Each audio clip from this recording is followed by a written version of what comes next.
அன்பிற்குரியவர்களே, அடுத்ததாக ஒரு முக்கியமான கேள்வி கேட்குறாங்க. என்னென்னா, இது பரவலாக சமூக வலைத்தளங்களில் இந்த செய்தி பரப்பப்பட்டு வருகிறது. அது என்ன கேள்வி கேட்குறாங்கன்னா, நாங்கள் கூட்டு குர்பானிக்காக வேண்டி, உல்ஹியாவுக்காக வேண்டி மாடுகளை கொள்வனவு செய்கிறோம். இப்படி கொள்வனவு செய்யும்போது அந்த மாட்டுகளுக்கான எடை, வியாபாரிகள், மாட்டு வியாபாரிகள் அதற்கான எடையை சொல்லுவாங்க. இத்தனை ராத்தல் மாடி இது, இத்தனை கிலோ மாடி இதுன்னு சொல்லுவாங்க. இப்போ நாங்கள் கண் பார்வையில் பார்க்குறது தானே, அந்த மாட்டை நாங்கள் நிறுத்து தராசில் வச்சு நிறுத்தலாம் நமக்கு பார்க்க முடியாது. அப்போ நாங்கள் அந்த மாட்டை பார்வையில் பார்த்து விலையை நாங்கள் சம்மதித்து அதை ஒரு அட்வான்ஸை கொடுத்து அந்த மாட்டை வாங்கி கொள்கிறோம், அல்லது முழுமையாக பணத்தை செலுத்தியாவது வாங்கி கொள்கிறோம். அல்லது சில பேர் நிறுக்க மாட்டாங்க, குர்பான் கொடுத்த பிறகு கூட அந்த மாட்டோட பெருமதி எண்டு, விலை எண்டு, நிறையண்டு எதை சொன்னாங்களோ அதை ஒப்புக்கொண்டு அந்த மாட்டுக்குரிய அந்த காசு தொகையை பிறகு கொடுத்து கொள்வாங்க. ஒரு சிலர் என்ன பண்ணுவாங்கடா, இப்போ எடையை அவர் குத்துமதிப்பாக தானே சொல்கிறாரு, வியாபாரி எடையை நிறுத்த சொல்லியிருப்பார். ஆனால் நமக்கு சொல்லும்போது நம்மளோட கண் முன்னாடி எடையை நிறுத்தி காட்டி அவர் சொல்ல மாட்டார். அப்போ நாங்கள் கண் பார்வையில் தான் எடையை பார்க்குறோம். இப்படி எடையை பார்த்துருக்கும் பொழுது அந்த எடை முன்ன பின்ன ஆகியிருக்கலாம். ஒரு 500 ராத்தல் மாடு எண்டுவார், கண் பார்வைக்கு 600 ராத்தலாக கூட விளங்கலாம். ஆனால் உண்மையிலே நிறுத்து பார்த்தா 450 ராத்தல் இருக்கும். அப்போ 50 ராத்தலை அதை கொள்வனவு செய்பவர் நஷ்டம் அடைகிறார். அப்போ இவர் என்ன யோசிக்கிறாங்கன்னா, நாங்கள் சரியான இடையில உள்ள நிறுவைக்கு தான் விலை கொடுக்கணும். ஏன்னா கூட்டு குர்பானி செய்கிறோம், மக்களோட காசு வசூலிக்கிறோம், காசை வீணாக்கிடக்கூடாது, வீணாக காசை கொடுத்துடக்கூடாது, ஏமாந்துடக்கூடாதுன்னு சொல்லி சில பேர் என்ன பண்ணுறாங்கன்னா அட்வான்ஸ் கொடுப்பாங்க. 300 ராத்தல், 400 ராத்தல், 500 ராத்தல் மாட்டு வியாபாரி சொல்கிறார். சரி என்று நாங்கள் அதை ஒப்புக்கொண்டு நாங்கள் அட்வான்ஸ் ஒன்று தாரோம். குர்பானி கொடுத்த பிறகு அதில் சந்துகளை நாங்கள் தனித்தனியாக என்ன செய்வோம், எடை போட்டு நிறுத்து தான் அந்த விலையை தீர்மானித்து கொடுப்போம்.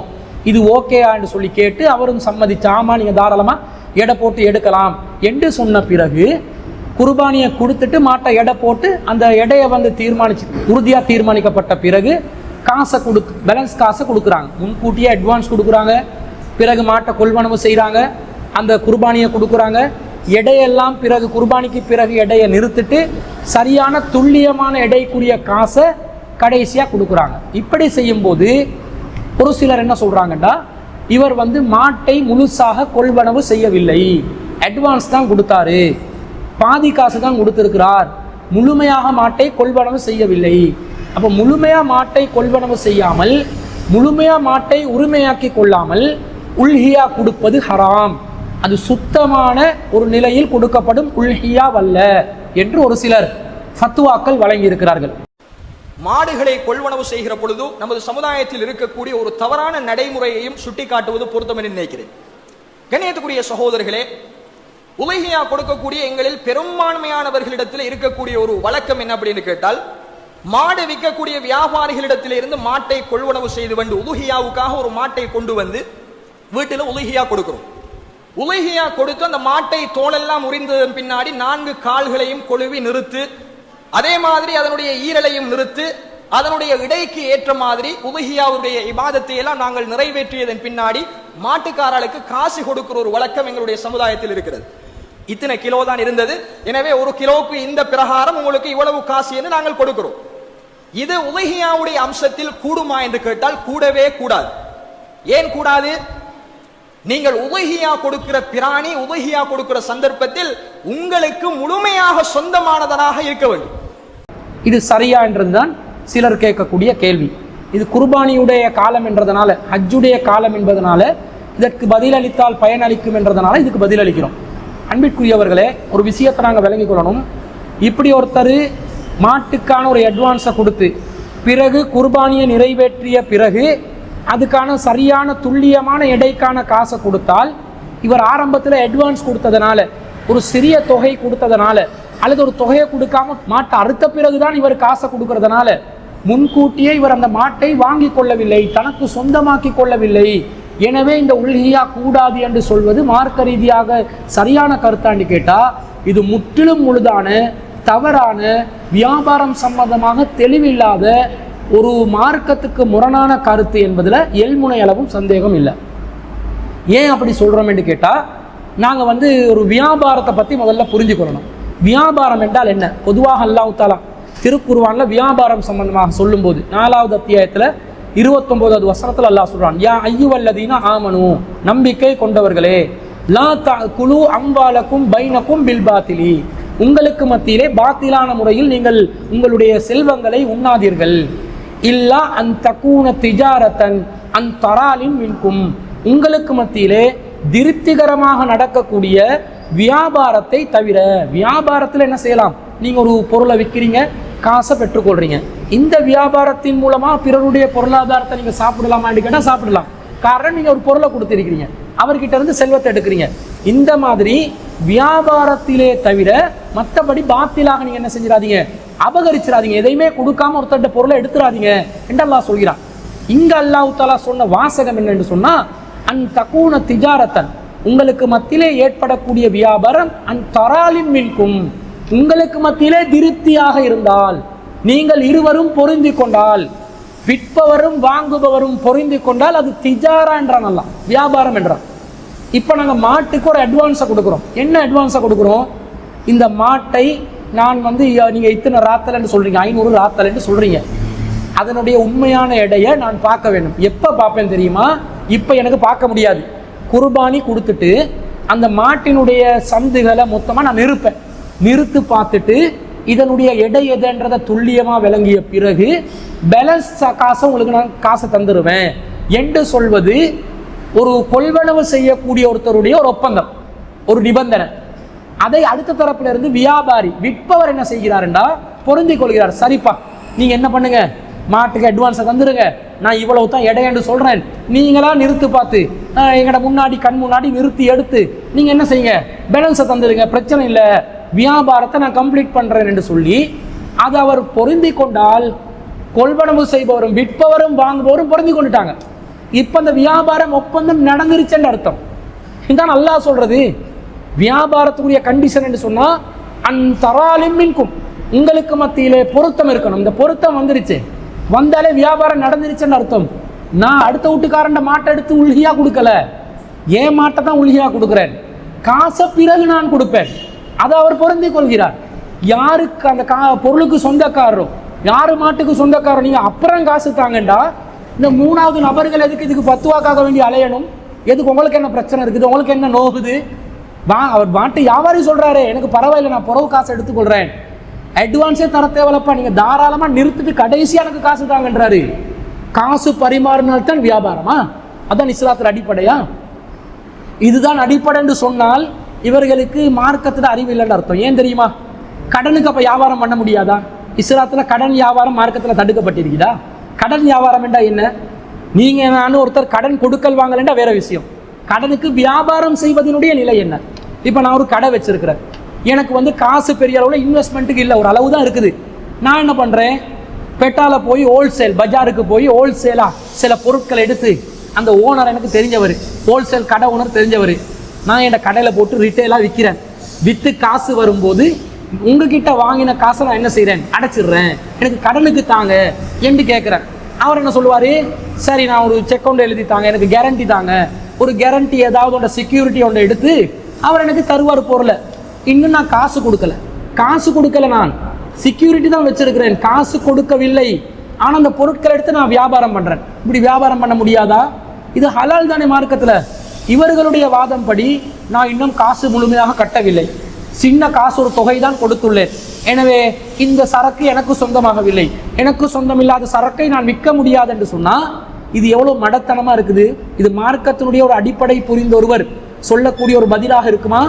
உலமாக்கள் என்ற பேர்ல சமூகத்தில் நடமாடுறவங்க இப்படியுமா? முஃப்திகள் எல்லாம் பத்துவா கொடுக்குறாங்க. ஒரு முஃப்தி ஒருவரும் இந்த கருத்தை சொல்லி இருக்கிறார். ஆச்சரியமாக இருக்கிறது. இப்படி சொல்லலாமா? நீங்க கடனுக்கு அப்ப வியாபாரம் செய்வது கூடாது என்று சொல்லுவீங்களா? சொல்லக்கூடாது. இன்னும் சொல்ல போனால் நபி ஸல்லல்லாஹு அலைஹி வஸல்லம் அவர்களுடைய காலத்துல இந்த மாதிரி ரசூலுல்லாஹ் காசை பரிமாறுவதற்கு முன்பதாக வியாபாரம் செஞ்சிருக்கிறாங்க. உங்கள் அனைவருக்கும் தெரியும், ஜாபிர் இப்னு அப்துல்லா ரலியல்லாஹு அவர்களுடைய செய்தி. அவர் வந்து திருமணம் முடிக்கும் போது ஒரு மூத்த ஒருவரை தான் திருமணம் முடிப்பாங்க. குழந்தைகளை பராமரிக்கக்கூடிய பக்குவம் அடைஞ்ச ஒரு பெண்ணை தான் திருமணம் முடிப்பாங்க. அப்போ அந்த பேச்சுவார்த்தை சம்பந்தமான ஒரு செய்தி வரும். ஒரு பயணத்தில் ரசூல் ஸல்லல்லாஹு அலைஹி வஸல்லம் அவங்களோட திரும்பும் பொழுது ஜாபிர் ரலியல்லாஹு ஒட்டகம் அது ரொம்ப மெதுவாக நடந்து கொண்டிருக்கும். அது வந்து நடந்து செல்லும் போது பின்னடைவாக இருக்கும், அந்த வேகம் குறைவாக இருக்கும். அப்ப நடக்க முடியாத நிலையில் நடந்து கொண்டிருக்கக்கூடிய அந்த ஒட்டகத்தை நபிகள் நாயகம் ஸல்லல்லாஹு அலைஹி வஸல்லம் பக்கத்துல வந்து கேட்பாங்க, மாலி பஈரிக்க, உன்னுடைய ஒட்டகத்துக்கு என்ன ஆச்சு ஜாபீரே என்று கேட்டோன்னே இவர் சொல்லுவாரு, ஐய இது வந்து ரொம்ப களைப்படைஞ்சிருச்சு, ரொம்ப டயர்ட் ஆகிருச்சு, இதுக்கு சீவன் இல்லை, பயணம் போகுதுன்னு ரசூலா குத்துவாங்க தன்னுடைய கைகளால் அந்த ஒட்டகத்தை குத்தி, இப்ப பயணம் போ என்று சொன்ன உடனே அந்த ஒட்டகம் வந்து உருசுறுப்பாக நடக்கிறதுக்கு ஆரம்பிக்கும். அந்த நேரத்தில் நபி ஸல்லல்லாஹு அலைஹி வஸல்லம் இவரை பத்தி பேசுவாங்க, கைஃப தரா பஈரக, உங்களோட ஒட்டகம் இப்ப எப்படி வேகமா போகுதான்னு கேட்கும்போது அவர் சொல்றார், பி ஹைரின், அது நல்லா ஓடுது, கது அசாபத்துக்க பரக்கத்துக்க, நீங்க இப்ப பரக்கத்தை நீங்க பரக்கத்தோட ஏற்படுத்தினீங்களே, அதை நடந்து போக சொல்லி அல்லாஹ்விடம் வேண்டினீங்களே, அதனால அந்த பரக்கத்தால அது வேகமா பயணிக்கிறது அப்படின்னு சொல்லும் போது ரசூலா கேட்பாங்க, அதை நீங்க எனக்கு விற்கிறீங்களா அப்படின்னு கேட்பாங்க. அப்ப இவருக்கு வந்து ஒரே ஒரு ஒட்டகம் தான் இருக்கும், பெரிய வசதி படைச்சவர் இல்லை. ஆனா அவர் என்ன சொல்லுவாருண்டா, வலம் யக்குல்லனா நாலிஹுன் கைருஹு, எனக்கு வெக்கமா இருந்துச்சு, எனக்கு இதை தவிர வேற எந்த ஒட்டகமும் இல்லை. ஆனா ரசூல்லா கேட்டு போட்டாங்க, அதனால ஃபகுல்து நஅம், ஆம் என்று சொன்னேன். அப்ப நபி ஸல்லல்லாஹு அலைஹி வஸல்லம் அவங்க சொல்லுவாங்க, ஃபபிஅனிஹி, அதை எனக்கு வித்துருங்க, ஃபபிஅதுஹு இய்யாஹு, ஆனா அல்லாஹ்வின் தூதர் நான் அதை உங்களுக்கு வித்துறேன், ஆனா ஒரு கண்டிஷன், அலா அன்னலி ஃபகார லஹரிஹி அத்தா அபுலுகல் மதீனா, நான் மதீனாவுக்கு வரும் வரைக்கும் எனக்கு அதுல பயணம் உண்டு வேணும். ஏன்னா இப்ப நான் உங்களோட கைக்கு தந்துட்டேன்னு வைங்க, நான் வந்து நடந்து போக வேண்டி வரும் மதீனாக்கு, அதனால மதீனாவுக்கு வரும் வரைக்கும் நான் அந்த ஒட்டகத்துல தான் சவாரி செய்வேன். அப்ப எனக்கு அந்த கண்டிஷன்ல நான் உங்களுக்கு விற்கிறேன் என்றாங்க. இப்ப விஷயத்தை பாருங்க, ரசூலா என்ன சொல்றாங்க, ஃபபிஅனிஹி, அதை எனக்கு வித்துருங்கன்றாங்க. அவர் சொல்கிறார், ஃபபிஅதுஹு, நான் வித்துட்டேன் என்றாங்க. ஜாபிர் இப்னு அப்துல்லா ரலியல்லாஹு அன்ஹு அவர்களுடைய ஒட்டகம் அந்த பயணத்திலேயே விற்கப்பட்டு விட்டது. ஆனா அந்த ஒட்டகம் ரசூலுல்லாஹ்வுடைய கைக்கு போச்சா? இல்ல. ஜாபிர் ரலியல்லாஹு அன்ஹு சொல்றாங்க, நான் மதீனாவுக்கு வரும் வரைக்கும் வெயிட் பண்ணணும் என்று. அதே மாதிரி ரசூல் ஸல்லல்லாஹு அலைஹி வஸல்லம் காசு உடனே கொடுத்தாங்களா? இல்ல. ரசூல் ஸல்லல்லாஹு அலைஹி வஸல்லம் மதீனாவுக்கு போயிட்டு தான் காசை கொடுப்பாங்க. அப்ப மதீனாவுக்கு போகும் வரைக்கும் அந்த ஒட்டகம் ஜாபிர் ரலியல்லாஹு அன்ஹு கையில இருந்து ரசூல்லா கிட்ட போகவும் இல்லை, ரசூல்லாவிடமிருந்து அதற்கான காசு ஜாபிர் ரலியல்லாஹு அன்ஹுக்கு வரவும் இல்லை. ஆனால் ரசூல்லாவுக்கு அந்த ஒட்டகத்தை வித்ததாகவும் ரசூல்லா அந்த ஒட்டகத்தை வாங்கினதாகவும் இந்த செய்தி சொல்லுதா இல்லையா? அப்ப இதுல இருந்து என்ன அர்த்தம்? இந்த செய்தியிலே தொடர்ச்சியாக வரும், ஜாபிர் ரலியல்லாஹு அன்ஹு மதீனாக்கு போறதுக்கு முன்னாடியே ரசூலா மதீனால இருப்பாங்க, ஜாபிர் ரலியல்லாஹு அன்ஹு வருவாங்க, ரசூலா அந்த ஒட்டகத்துக்குரிய காசையும் கொடுத்து அல்லாஹ்வின் தூதர் ஜாபிர் ரலியல்லாஹு அன்ஹு மீது கருணை புரிந்து அந்த ஒட்டகத்தையும் திருப்பி கொடுப்பாங்கன்னு வரும். ஆனா என்ன சமாச்சாரம்?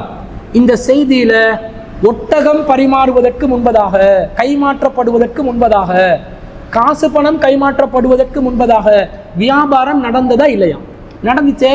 காசு கொடுத்தால் தான் வியாபாரம் என்று சொல்றவங்க இந்த ஹதீஸுக்கு என்ன பதில் சொல்லுவீங்க? இந்த ஹதீஸு புகாரியிலே 2967வது செய்தியாக தெளிவாக பதிவு செய்யப்பட்டிருக்குது. அப்ப என்ன அடிப்படைன்னு சொன்னா, தாராளமாக எங்களுக்கு என்ன செய்யலாம், ஒரு வியாபாரத்தை பேச்சுவார்த்தையில வித்து போட்டுடலாம். பொருள் காசு கன்சிடரேஷன் என்றது பிறகு என்ன செய்யலாம், கை மாறலாம். கடனுக்கு வியாபாரம் நடக்கலாம், பொட்கேஷுக்கும் வியாபாரம் நடக்கலாம், கேஷ் இன் ஹேண்டுக்கும் நடக்கலாம். அது அவரவர்களுடைய விருப்பத்தில் பர்ச்சேசிங் பண்றவங்க செலர் பயருடைய விருப்பத்தில் நடக்கிற உண்டு. அதே போல புகாரில 2239வது செய்தியில ரசூல் ஸல்லல்லாஹு அலைஹி வஸல்லம் அவர்கள் சலஃப் என்ற ஒரு வியாபார முறையை அனுமதிக்கிறாங்க. சலஃப் என்று சொன்னால் அட்வான்ஸ் பேமெண்ட் பண்ணி வியாபாரம் செய்யறது. அந்த அட்வான்ஸ் பேமெண்ட் பண்ணி செய்யற வியாபாரத்தை ரசூலுல்லாஹ்வுடைய காலத்துல சஹாபாக்கள் எப்படி செஞ்சு கொண்டிருந்தாங்கன்னு சொன்னா, அந்த செய்தியில வருது, கதிமன் நபியு ஸல்லல்லாஹு அலைஹி வஸல்லம் அல் மதீனத்தை, ரசூலா மதீனாக்கு வந்தாங்க, வஹும் யுஸ்ரிஃபூன பித்தமரி சனத்தைனி வஸலாஸ, அவர்கள் 2 வருடங்கள் என்ற விதத்தில் 3 வருடங்கள் என்ற விதத்தில் பேரித்த மரங்களுக்காக முற்பணம் கொடுத்து அட்வான்ஸ் கொடுத்து வியாபாரம் செய்து வந்தார்கள். அதாவது ஒரு மரத்தை காட்டுவாங்க, இந்த மரத்தை காட்டி 2 வருஷத்துல இந்த மரம் எனக்குரியது, இந்த மரத்துல 2 வருஷத்துல வரக்கூடிய விளைச்சலுக்கு எனக்குரியது, அந்த மரம் அந்த விளைச்சல் எனக்குரியது, ஏன்னா அட்வான்ஸ் என்று காசு கொடுத்துருவாங்க. அட்வான்ஸ்ண்டா காசுல பாதி இல்லை, மொத்த காசையும் கொடுத்துருவாங்க. ஆனா விளைச்சல் எவ்வளவு தீர்மானிக்காமலே கொடுத்துருவாங்க, அட்வான்ஸ் கொடுத்துருவாங்க.